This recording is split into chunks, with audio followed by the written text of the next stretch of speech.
Un artiste est comme un prolongeur qui prolonge dans la mer, voit et entend leur histoire de la mer et apporter cette histoire de la mer hors du monde.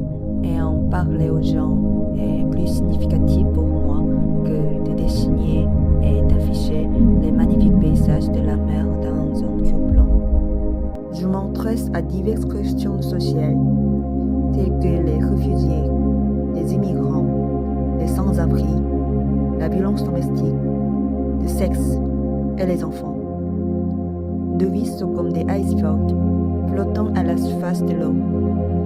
Au-dessus, la mer est calme et belle, mais nous ne sommes pas curieux du monde sous-marin froid. Quel est le regard devant vos yeux? Est-elle accrochée au mur à la lumière d'une galerie blanche sans poussière? Ou est-elle enfermée dans un verre sans empreinte digitale pour protéger le regard? D'innombrables regards valent-elles plus que la vôtre, mesurés en argent que nous ne gagnons jamais de notre vivant? En conclusion, mon travail témoigne de la valeur d'un tel art.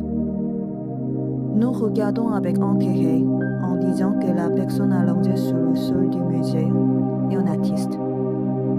Et nous ne regardons même pas les sans-abri assis dans la rue glottant de froid. Combien y a-t-il d'égards pour surveiller la personne âgée non vivante sur le tableau?